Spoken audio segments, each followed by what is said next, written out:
Assalamu alaikum. May God's peace be upon each single one of you. Now, it is my tradition that I start off with a quiz, a pop quiz. Yeah, you guys ready for it? Yeah? Yeah, come on. All right, here is the very first question. Now, there is a major misconception, especially in the Washington, D.C., that Muslims are new to the country. We are foreigners, we are immigrants, and we don't belong here.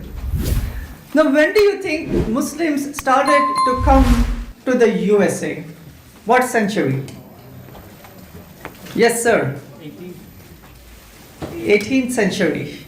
Means 1700s. Is that your final answer? All right. Actually, that's not the right answer. Sorry. How about if I tell you that according to New York Times, Muslim presence in the USA is there since the 1529. Yeah, about 500 years. Okay, what do you think may be some of the achievements of Muslims in the USA? You know, living here for 500 years, besides inventing the falafel and the hummus, what do you think they may have contributed? I would not be happy if there is no contribution, right? Yeah. Go for it, anyone. Would you like to take a shot? Everything. Everything, really? I would be happy. There were about many, actually, I don't know the number, many Muslims who took part in the Revolutionary War alongside George Washington for the freedom of the country, and they sacrificed their lives. So in 1975, a stamp was taken out to recognize the contributions and the sacrifices, even of their lives, by the Muslims in the Revolutionary War. In the Civil War, there were many Muslims, approximately 300, who fought alongside Abraham Lincoln for the freedom of the slaves and the unity of the country. In fact, the first country that recognized the independence of the USA was none other than the Muslim country of Morocco. You guys like ice cream cone? Yeah. You're not getting it today. Sorry. Right? But the fact about the ice cream cone is, in 1904 World Fair in St. Louis, there were many vendors. One of the vendors was selling ice cream, and the ice cream was a hot item. And pretty soon, he ran out of the ice cream cups. Next to him was an Arab vendor. He was selling Arab desserts. So what he advised to this vendor, ice cream vendor, is, why don't you roll your sweet bread in the form of a cone and put the ice cream scoop on the top, and that's when the ice cream cone was invented. The next time you eat the ice cream cone, thank the Muslims. Can you name the most mentioned prophet by name in the Quran? The Quran has names of about 25 prophets and messengers. Who do you think is mentioned the most in the Quran by name? Raise of hand. Yes, sir. Jesus. He's mentioned 25 times, but there are many more prophets mentioned more times than Jesus. Yes, sir. Moses. All right, give me a big hand. You got it. Wonderful.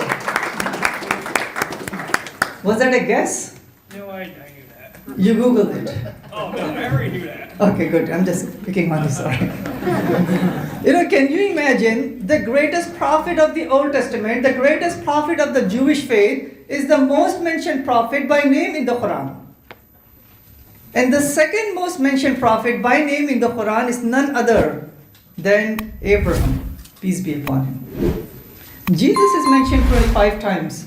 Adam is mentioned 25 times. And Muhammad, peace be upon him, he's mentioned only 5 times by name. So many a times I shared this with my Christian and Jewish friends. If the Quran was coming from the mind of Muhammad, peace be upon him, why didn't he mention himself the most? Why somebody else, a prophet who came 3,000 years before his time? Okay, here is one more question. Who is the only lady mentioned by name in the whole Quran? All right, you got it. Give hand. Yes. Good job. Was that your answer too? Yeah. All right, very good. Learning from him. Yeah? Like telepathy? Yeah. Right? That's what I thought. Can you imagine, not the name of Muhammad, peace be upon him's wife, mother, daughter, believing ladies of that time? No, none of them are mentioned by name. But a lady, quote unquote, a Jewish lady, who came 600 years before him, and he never met her. She's mentioned 32 times in the Quran, with honor and respect and prestige, and 18 times in the New Testament Bible. All right? So in fact, there is a passage in the Quran, chapter number 3, verse number 42. Chapter 3, verse number 42, in which God is saying, so an angel was sent to Mary, and this angel is saying to Mary, "Oh Mary, God has chosen you, and God has purified you, and God has chosen you and honored you above all the ladies." So that is the honor, the respect that Mary has in Islam. In fact, when it comes to Jesus, there are many, many miracles mentioned about Jesus in the Quran which are also not there in the New Testament, by the way.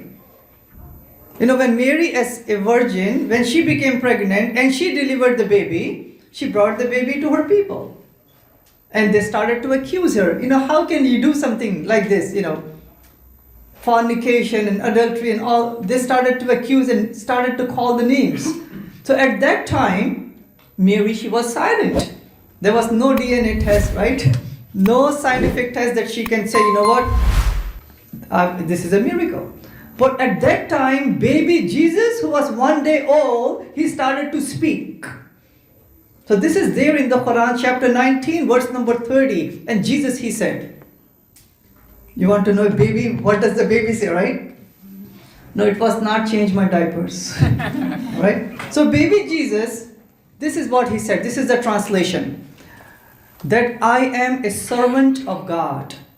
God has appointed me to be a prophet and has given me a book and has honored me to respect my mothers and to pray and to give charity as long as I live. So those were the very first words of Jesus mentioned in the Quran as a miracle. Then other miracles of Jesus are mentioned in the Quran in many, many passages scattered all over the Quran. That he healed the lepers, the blind, the sick. That he gave life to the dead.